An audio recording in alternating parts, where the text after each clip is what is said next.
అందరికీ నమస్కారం అండి. ఈరోజు శరీరానికి చలవ చేసే పెసరపప్పు చారు అలాగే బంగాళదుంప ఫ్రై ఎలా తయారు చేసుకోవాలో చూద్దామండి. ఈ వేసవకాలంలో పెసరపప్పు చారు వంటికి చాలా చలవ చేస్తుందండి. పెసరపప్పు చారు కోసం ముందుగా నేను ఒక టీ గ్లాస్ పెసరపప్పు తీసుకున్నానండి. మనం టీ తాగడానికి వాడతాం కదా, ఆ గ్లాస్తో ఒక గ్లాస్ పెసరపప్పు తీసుకున్నాను. చిన్న గ్లాస్ పెసరపప్పు. పెసరపప్పుని 2-3 టైమ్స్ బాగా వాష్ చేసుకోవాలండి. వాష్ చేసుకుని ఒక పెద్ద గ్లాస్ వాటర్ పోసుకుని స్టవ్ మీద పెట్టుకుని బాయిల్ చేసుకోవాలి.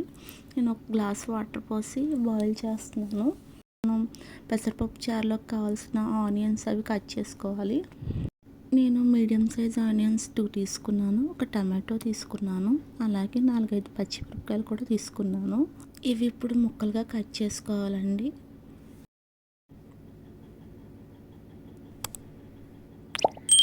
పెసరపప్పు ఉడికిపోయిందండి, 80% ఉడికింది. ఇప్పుడు టమాటో ముక్కలు, ఉల్లిపాయ ముక్కలు, అలాగే 4-5 పచ్చిమిరపకాయలు వేసుకోవాలి. ఇవి 2-3 మినిట్స్ ఉడకపెట్టుకోవాలి. లోపల మనం చింతపండు తీసుకుని గుజ్జు తీసుకోవాలండి, చింతపండు గుజ్జు. దీనికోసం నేను ఒక నిమ్మకాయ సైజ్ అంత, పెద్ద నిమ్మకాయ సైజ్ అంత చింతపండు తీసుకున్నాను. దీని గుజ్జు రెడీ చేసుకోవాలి. పప్పు బాయిల్ అయిపోయింది. ఇప్పుడు చింతపండు రసం వేసుకోవాలి. అలాగే 1 లీటర్ నీళ్ళు కూడా పోసుకోవాలండి. నేను ఈ పప్పు చారు పలచగా పెడదాం అనుకుంటున్నాను, అందుకని 1 లీటర్ నీళ్ళు పోస్తున్నాను. మీరు కావాలంటే కొంచెం తక్కువ కూడా పోసుకోవచ్చు. నీళ్ళు పోసినాక ఒక 1/2 స్పూన్ పసుపు,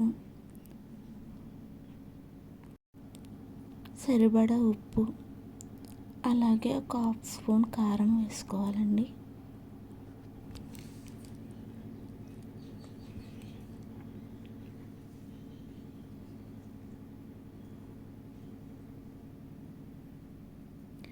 ఇవన్నీ ఇంగ్రీడియంట్స్ అన్నీ వేసినాక ఒకసారి కలుపుకోవాలి. కలుపుకొని 2-3 పొంగులు వచ్చే వరకు ఉడకబెట్టుకోవాలి. ఒక 10-15 నిమిషాలు మరగబెట్టుకుంటే పప్పుచారు రుచిగా ఉంటుంది.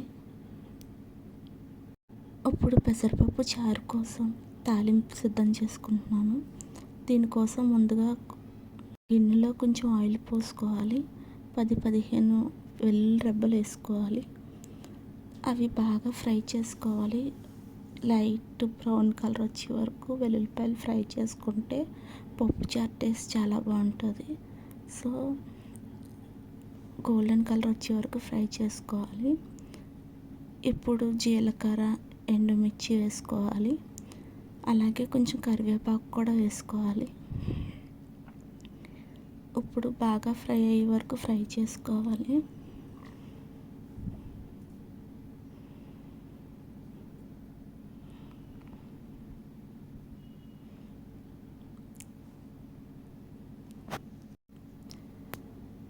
తాలింపు ఫ్రై అయిపోయింది. ఇప్పుడు కొంచెం కొత్తిమీర వేసుకొని మనం ముందుగా సిద్ధం చేసుకున్న పప్పుచారుని ఇందులో తిరగబోసుకొని స్టవ్ ఆఫ్ చేసుకోవాలి. అంతే, పప్పుచారు రెడీ అయిపోయింది. పెసరపప్పు చారు వంటికి చాలా చలవ చేస్తుంది. అలాగే పిల్లలకు కూడా చాలా మంచిదండి. ఈ వేసవికాలంలో పిల్లలకి డెఫినెట్గా ఇలాంటి చారు రకాలు ట్రై చేసి పెట్టండి.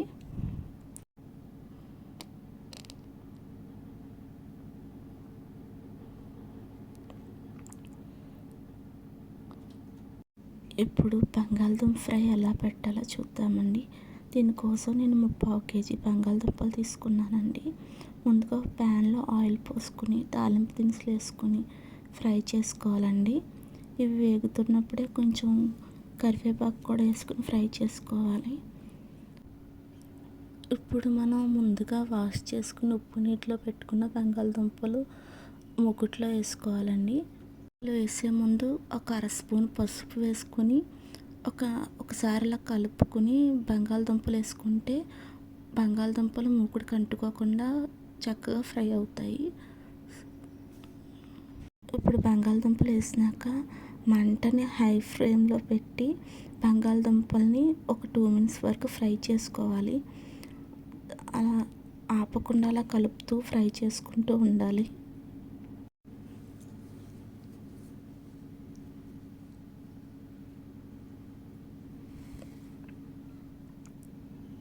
ఇప్పుడు బంగాళదుంపలు కొంచెం ఫ్రై అయినాక మూత పెట్టుకొని ఒక 10 మినిట్స్ మగ్గనివ్వాలి.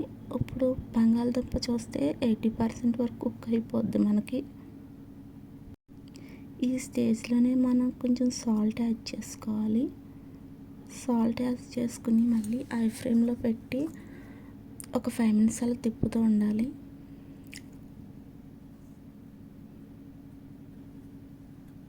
మనం కలుపుకుంటూ ఉంటే బంగాళదుంప ముక్కలు అడుగంటకుండా ఉంటాయండి.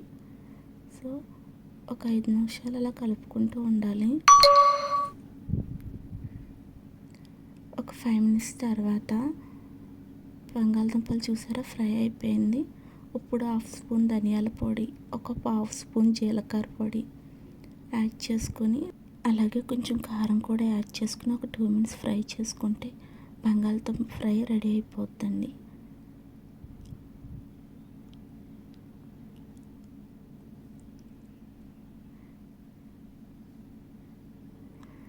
బంగాళదుంప ఫ్రై రెడీ అయిపోయింది. ఫైనల్గా కొత్తిమీర యాడ్ చేసుకొని స్టవ్ ఆఫ్ చేసుకుంటామే.